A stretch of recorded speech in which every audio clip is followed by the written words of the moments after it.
Bismillah. Assalamualaikum warahmatullahi wabarakatuh.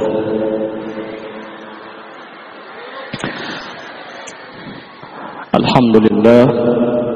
Alhamdulillahilladzi anzala al-Qur'an ala 'abdihi liyakuna lil 'alamin nadhira. Asyhadu an la ilaha illallah wahdahu la syarika lah wa asyhadu anna Muhammadan 'abduhu wa rasuluhu. Allahumma shalli ala Muhammad wa ala ali Muhammad, amma ba'd. Jadi sebelum saya membacakan ayat suci Al-Quran, terlebih dahulu saya akan bercerita sedikit pengalaman saya yang mungkin ini bisa menjadi motivasi ataupun penyemangat buat teman-teman yang ada di sini supaya lebih giat lagi dalam hal belajar Al-Quran, mendekatkan diri dengan Al-Quran, dan lebih khusus menjadi para ahlullah yang menjadi kekasihnya Allah, ahlul Quran, ahlullah wa khasatuh.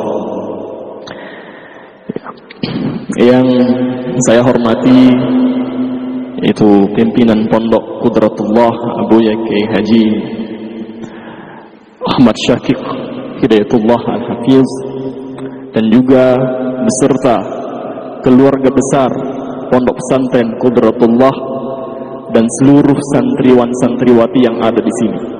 Alhamdulillah, saya bersyukur atas nikmat yang Allah berikan untuk bertemu dengan teman-teman semua, bersilaturahmi, bermuwajahah, apalagi Masya Allah menyaksikan betapa antusiasnya teman-teman yang ada di sini. Masya Allah, menambah gairah semangat saya ya.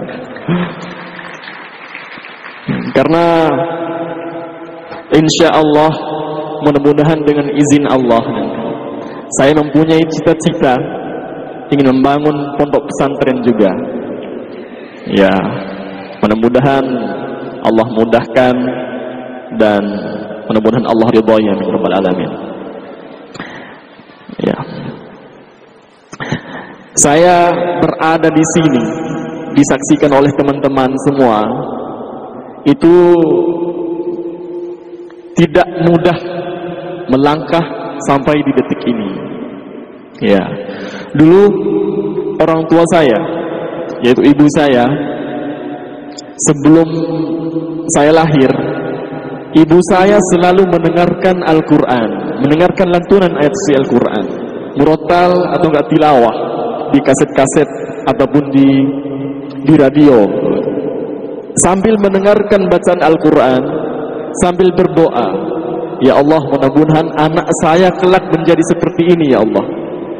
Doa dari seorang ibu, Masya Allah, karena doa itu dari seorang ibu, Allah ijabah ya, Allah jawab ya.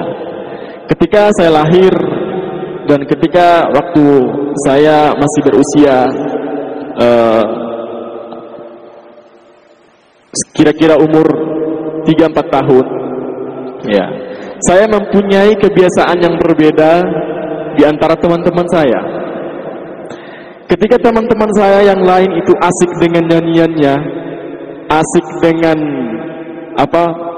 permainannya, tapi di sisi lain saya asik aja dengan lagu-lagu Al-Quran, dengan murotal. Misalkan sambil bermain bersama teman-teman, sambil ngaji aja. Misalkan sambil main layang-layang, misalkan sambil lihat layang-layang sambil ngaji. A'udzu billahi minasy syaithanir rajim. Bismillahirrahmanirrahim. Alhamdulillahi rabbil alamin. Ar-Rahmanir Rahim. Maliki yaumiddin, dan seterusnya. Misalkan ketika layang-layangnya naik, ikut naik suara saya. Layang-layang turun, ikut turun juga suara saya. Begitu umpamanya. Tapi ada hal penting yang perlu kita tanamkan dalam diri kita, yaitu bagaimana kita menanamkan kebiasaan untuk terus membaca Al-Quran. Insyaallah. Iya. Bahkan kebiasaan saya tidak mengenal tempat, teman-teman. Sampai saya ngaji di toilet. Ya, mohon maaf. Ngaji di toilet. Saking keasikannya dengan membaca Al-Quran. Tapi begitulah. Di situ terlihat, tergambarkan bahwa Allah memberikan anugerah kepada saya berupa suara yang bagus, berupa suara yang indah. Allah titipkan kepada saya. Ini adalah amanah dari Allah, berupa suara yang indah. Jadi di antara teman-teman jika merasa mempunyai suara yang bagus, suara yang indah, manfaatkan untuk membaca Al-Quran, untuk belajar Al-Quran, Masya Allah. Ya, jangan digunakan untuk hal-hal yang lain, karena ini merupakan tanggung jawab kita, amanah dari Allah yang akan kita tanggung jawabkan di akhirat kelak. Ya, mulailah saya ikut MTQ, Masya Allah.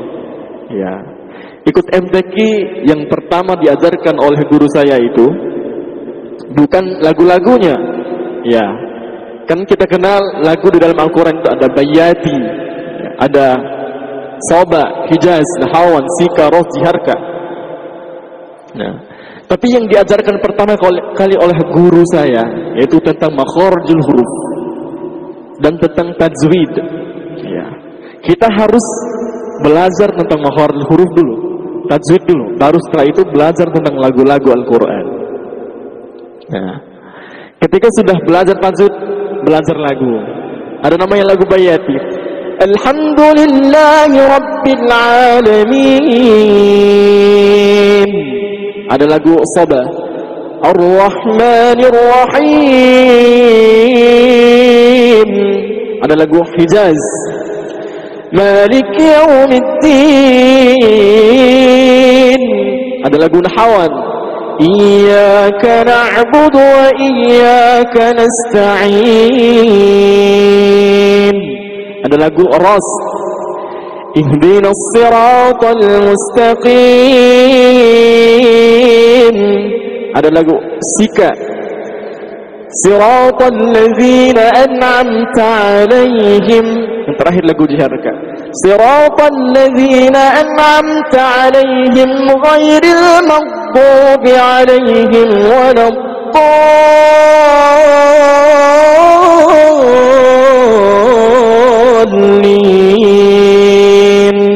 Amin. Nah, itu lagu-lagu di dalam Al-Quran. Ya, kalau teman-teman bisa dipraktekkan dalam bacaannya, dalam murojaahnya, luar biasa. Hati kita akan tenang ketika melakukan Al-Quran. Nah, ketika saya ikut MTQ di Singapura, itu melawan negara-negara ASEAN, teman-teman. Ya, berkahnya Al-Quran ketika dibacakan pengumuman dan saya juara 1, langsung dipanggil oleh Presiden SBY waktu itu, tampil di Istana Negara. Pertama kali saya masuk TV saat itu, TVRI. Kata keluarga saya di kampung, Samsuri udah masuk TV loh, jadi artis sekarang, Insya Allah. Iya, berkah Al-Quran, teman-teman. Bayangkan, saya yang lahir di kampung, belajar biasa saja di kampung itu, belajar Al-Quran, tapi Masya Allah, dengan kerja keras kita, Masya Allah, pergi kemana-mana gratis gitu. Naik pesawat gratis, Masya Allah. Apalagi sampai keliling Indonesia, sampai ke berbagai negara, ke Amerika, ke Turki, ke Tanzania, Masya Allah. Berkah Al-Quran, teman-teman. Ya, itu sudah di dunia. Belum lagi nanti kita kalau istiqomah dengan Al-Quran, insya Allah lebih dari itu yang Allah berikan. Nah, ada hal penting yang ingin saya berikan kepada teman-teman, bahwa di dalam sebuah hadis Rasulullah, beliau bersabda, Inna Allah yarfa' bihadzal kitabi aqwaman wa yada'u bihi akharin. Sesungguhnya Allah itu mengangkat derajat orang-orang setinggi-tingginya dan merendahkan derajat orang-orang dengan Al-Quran.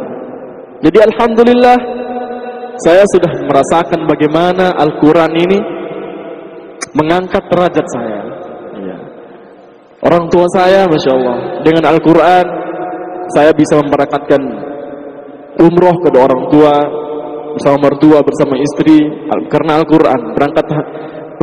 Memberangkatkan haji kedua orang tua karena Al-Quran. Sekolah gratis, sampai ditawari jadi polisi kemarin. Waktu pulang dari Turki itu ada Kapolda NTB tawarin jadi polisi, tapi saya nggak pede jadi polisi. Ya, tapi semua itu karena Al-Quran. Saya berada duduk depan teman-teman ini karena Al-Quran. Jadi luar biasa. Ya, maka dari itu teman-teman, saya mengajak kepada teman-teman semua, mari kita istiqomah untuk semangat belajar Al-Quran, memahami Al-Quran, menghafal Al-Quran, lebih-lebih bisa mengamalkan apa yang kita pelajari dalam Al-Quran di dalam kehidupan sehari-hari. Karena tadi di dalam hadis Rasulullah SAW bersabda, Inna lillahi ahlina minan nas, sesungguhnya Allah itu mempunyai keluarga dari kalangan manusia. Para sahabat bertanya, qila man hum ya Rasulullah, siapakah mereka ya Rasulullah? Kata para sahabat, Rasulullah menjawab, qala hum ahlul Quran ahlullahi wa khasatuh, mereka adalah ahli Al-Quran, mereka menjadi keluarganya Allah, dan mereka akan menjadi orang-orang yang dikhususkan oleh Allah Subhanahu wa taala karena Al-Quran. Ya, mungkin hanya demikian sedikit pengalaman atau cerita dari saya. Mudah-mudahan ini bisa sedikit memberikan semangat, motivasi buat teman-teman untuk mendekatkan diri dengan Al-Quran. Kalau teman-teman ingin menyimak, saya akan membaca surah Maryam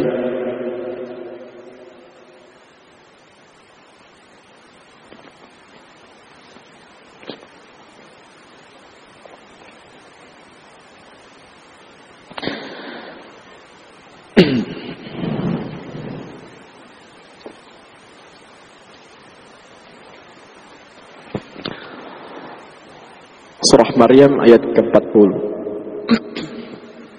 Ya. Izinkan saya untuk membaca Al-Quran. Ya, barangkali mungkin ini enggak sampai sejam, Ustaz. Karena kelamaan, enggak kuat juga saya. Insyaallah, tapi sebisa saya menampilkan yang terbaik khusus buat santriwan, santriwati pondok pesantren Qudratullah. Taqabbalallahu minkum